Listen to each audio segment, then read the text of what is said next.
মিতু আর রিমু দুজনই ভালো বন্ধু ছিল। মিতুর বাবা ছিলেন একজন দিনমজুর, আর রিমুর বাবা ছিলেন একজন ধনাঢ্য ব্যবসায়ী।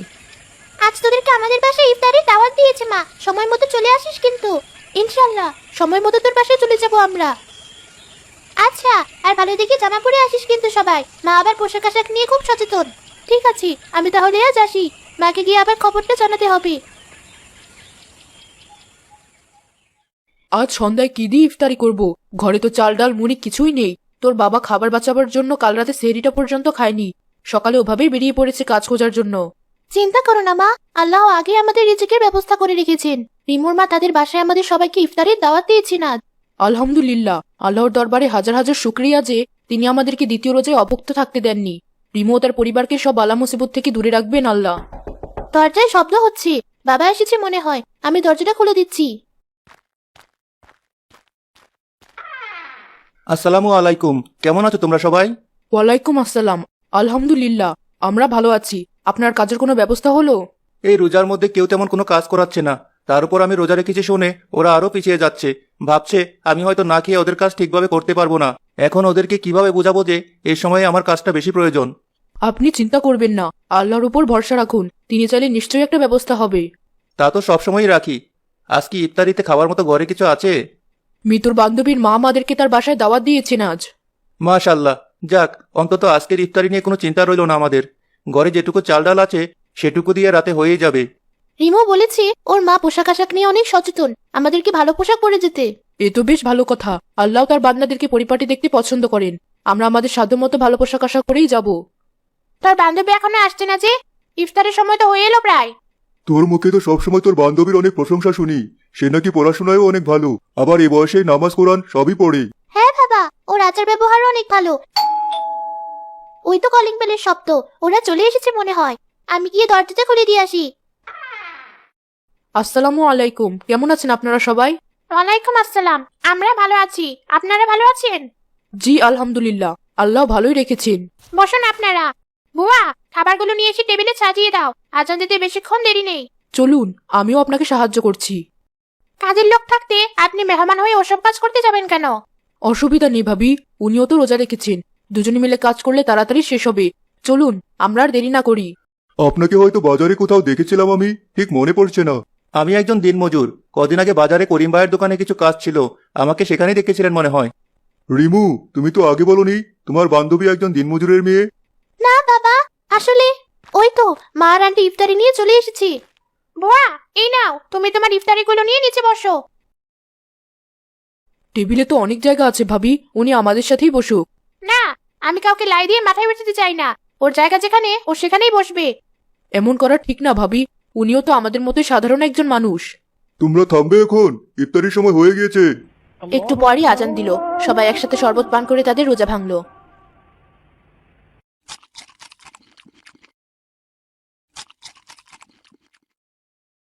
আলহামদুলিল্লাহ, সব খাবারই অনেক সুস্বাদু হয়েছে।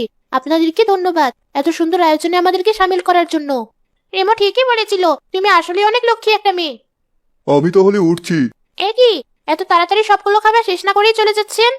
পরে খাবো আবার, আমার এখন তাড়া আছে। মিতুর বাবা, আপনিও চলুন আমার সাথে। কিন্তু কোথায়? আরে লজ্জার কিছু নেই, আসুন আমার সাথে। ঠিক আছে, এত করে বলছেন যেহেতু।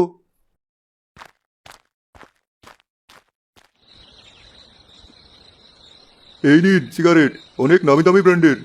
নাউজুবিল্লাহ, আমি এসব খাই না। এগুলোর জন্য আপনি ইফতারি রেখে আমাকে তাড়াহুড়া করে এখানে টেনে নিয়ে আসলেন? সারাদিন কমপক্ষে অন্তত 4-5টা খাওয়ার অভ্যাস আমার। নিজে যেহেতু খান না, রোজা রেখে এসব না খাওয়ার কষ্ট বুঝবেন না। নামাজের আগে এসব খাওয়া ঠিক না, আর এগুলো আপনার ও আপনার পরিবারের সবারই অনেক ক্ষতি করছে। আপনি একটু চেষ্টা করে দেখুন, আল্লাহ চাইলে তার রহমতে রোজার মাসে এই বদ অভ্যাসটা ত্যাগ করতে পারবেন। দেখেছি চেষ্টা করে, আমার দ্বারা এই অভ্যাস ত্যাগ করা সম্ভব না। আপনি না খেলে ভিতরে যান, আমি আসছি একটু পরে। আচ্ছা ভাবি, আজ তাহলে আমরা আসি, নামাজে দেরি হয়ে যাচ্ছে। আল্লাহ আমাদেরকে সামর্থ্য দিলে আমরাও একদিন আপনাদেরকে আমাদের বাসায় ইফতারের দাওয়াত দিব। যে ভাবে, ইনশাল্লাহ। আল্লাহ আপনাদেরকে সেই তৌফিক দান করুন। আরেকদিন আবার দেখা হবে আপনাদের সাথে। আল্লাহ হাফেজ। আল্লাহ হাফেজ। যাক, আপদ বিদায় হলো। লোকটা পেশায় একজন দিনমজুর জানা সত্ত্বেও আমি তার সাথে ভালো ব্যবহার করলাম, আর সে উল্টো আমাকে শেখাতে আসলো কোনটা ঠিক আর কোনটা ভুল। কি বললে? দিনমজুর? এজন্যই এমন সস্তা জামা কাপড় পরেছিল ওরা? হিমো, তোকে আমি কতবার বলেছি এমন ছোট লোকদের সাথে না মিশতে? কিন্তু মা, আমাদের বুয়ার স্বামীও তো দিনমজুরি ছিল, তাই তো বলি আমাদের বুয়ার প্রতি তার এত দরদ কেন?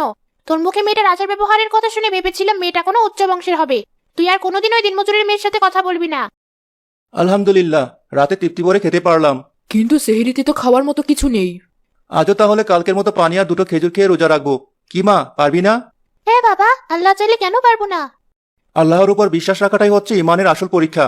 সবাই তাহলে ঘুমিয়ে পড়ো, সেহরির সময় উঠতে হবে। সেহরির সময় হলে মৃত্যুর পরিবার খেজুর পানি খেয়ে রোজা রাখলো, সেহরি খাওয়ার সময় হয়েছে। আর রিমোর পরিবার পোলাও মাংস। আল্লাহর রহমতে তোর বাবা মনে হয় আজ কাজ পেয়েছে, তাই বাড়ি ফিরতে দেরি হচ্ছে তার। কই মিতুর মা, এই নাও আজকের বাজার। এই ছোট মাছগুলো ভালোভাবে রান্না করো, আর কিছু মাছ মিতুর বান্ধবীদের বাড়িতে পাঠিয়ে দিও। ঠিক আছে মিতু, চল আগে দুজনে নামাজ পড়ে নেই, তারপর তাড়াতাড়ি সব গুছিয়ে ফেলবো। আচ্ছা মা, আমার বাসার সামনে কি মিতু দাঁড়িয়ে আছে? গিয়ে দেখি তো। কলিং বেল বাজাতে সংকোচ বোধ করছিলাম, তাই তুই কখন বের হবি সে আশা এখানেই দাঁড়িয়েছিলাম।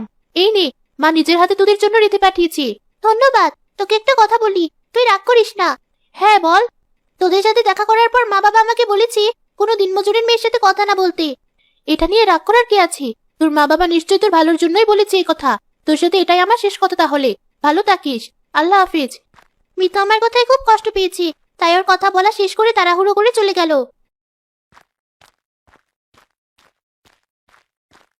তোর হাতে ওটা কে রিমো? ছোট মাছের তরকারি। এগুলো আবার কে দিল? আমরা কি ওসব খাই নাকি? রেখে দে, বুয়াকে রাতে খেতে দিব।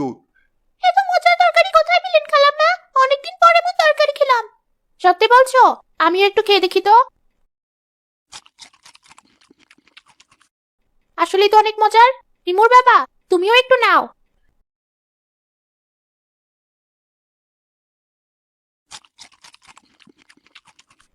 এটাকে বলে তরকারি? ছোট মাছ খেতেও কত ভালো লাগছে। তোমরা গোস্ত রাঁধলেও খেতে এত ভালো লাগে না। কাল ছোট মাছ আনাবো, আমাকে এভাবে তরকারি রেঁধে খাওয়াবে তোমরা। এসেছিস? কাল মিতুর কাছে শুনিস তরকারিতে ওদের কাছে কেমন লেগেছে।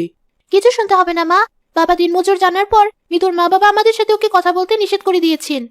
আল্লাহ তাআলা ওদেরকে হেদায়েত দান করুক, তুই মন খারাপ করিস না। মিতুর পরিবার প্রতিদিন খেয়ে না খেয়ে রোজা রাখতে লাগলো। একদিন মিতুর মা রাস্তায় রিমুর মাকে দেখতে পেল।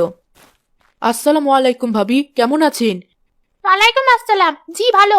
বুয়া চলো এখান থেকে। সাবধানে ভাবি, সামনে একটা গর্ত আছে।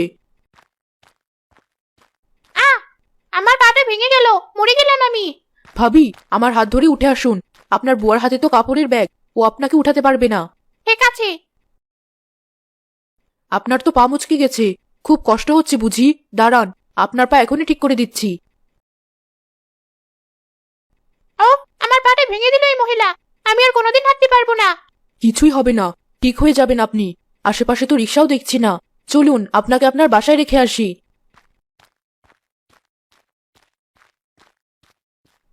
খালাম্মাকে নিয়ে এত দূর কষ্ট করে বাড়ি পর্যন্ত আসলেন, ইফতার করে যান অন্তত। আমি এখানে এত কিছু খাবো আর মিতু ও ওর বাবা শুধু মুড়ি দিয়ে ইফতার করবে, এটা আমার ভালো লাগবে না। আমি অন্য আরেকদিন আসবো। তুমি ভালো একটা ডাক্তারকে ডেকে আনো। ভাই, আপনাকে কতবার বলেছি ওসব ছাইপাস খাওয়া বন্ধ করতে। আপনার ফুসফুসের অনেক খারাপ অবস্থা, তাই কাশি থামছে না। এখন যদি আপনি এসব পুরোপুরি বন্ধ না করেন, আপনার অবস্থা আরো খারাপ হবে, সাথে আপনার পরিবারেরও। আপনিও কি তাই চান? না ভাই, আমি আর ওসব খাবো না। ভালো হয়ে যাব। আপনার কাছে আমার অনুরোধ, আজ আমার বাসায় ইফতার করবেন, মানা করবেন না। ঠিক আছে, চলুন। বাবা, তুমি ডাক্তার আঙ্কেলকে নিয়ে এসেছো? আঙ্কেল দেখুন, মায়ের পায়ে কি যেন হয়েছে। নিয়ে চলো আমাকে ভাবির কাছে। আমার পা ভাঙেনি তো? না, আপনার পা মচকে যাওয়ার পর কেউ একজন সুন্দরভাবে সেটা ঠিক করে দিয়েছে, নয়তো পরে আরো বেশি সমস্যা হতো। ভাবি আমাকে সাহায্য করার পরও আমি তাকে উল্টাপাল্টা বললাম। ভাইয়ের পেশাকে ছোট করে দেখে নিজের মেয়েকে ওদের সাথে মিশতে বারণ করলাম। ভাই আমার ভালোর জন্য সেদিন ওই কথাগুলো বলেছিল, আর আমি তোর নামে বদনাম করেছি। যে করেই হোক আমাদেরকে এই ভুল শুধরাতে হবে, নয়তো আল্লাহ আমাদেরকে ক্ষমা করবেন না। বাবা, ওরা প্রতিবারই রোজার সময় অনেক কষ্টে দিন পার করে। তোমরা চাইলে তাদেরকে সাহায্য করে নিজেদের ভুলের অনুশোচনা করতে পারো। ঠিক বলেছো বুয়া, তুমি রিমুকে সাথে নিয়ে ওদেরকে ইফতারের জন্য বাসায় নিয়ে এসো। আমি আমার দোকান থেকে ওদের জন্য কিছু কাপড় চোপড় নিয়ে আসছি। আপনারা এত আয়োজন কেন করছেন আমাদের জন্য? আমি তো কিছুই বুঝতে পারছি না। আমরা না বুঝে আপনাদের সাথে অন্যায় করেছি, তারই শাস্তি হয়তো আল্লাহ আমাদেরকে দিয়েছেন। এই নিন আমাদের পক্ষ থেকে আপনাদের জন্য সামান্য কিছু ঈদের উপহার। এগুলো পরে এবারে ঈদটা যদি আপনারা আমাদের সাথে করেন তাহলে বুঝবো আপনারা আমাদেরকে ক্ষমা করেছেন। আস্তাগফিরুল্লাহ, কি বলছেন এসব? ভুল তো মানুষেরই হয়, আমরা কিছু মনে করিনি। মিতু, এবার তুই আর আমি একরকম জামা পরে ঈদ করব, আর ঈদ আসার আগ পর্যন্ত তোরা প্রতিদিন আমাদের বাড়িতে ইফতার করবি, খুব মজা হবে। রোজা শেষ হয়ে যাওয়ার পর ঈদুল ফিতর চলে এলো।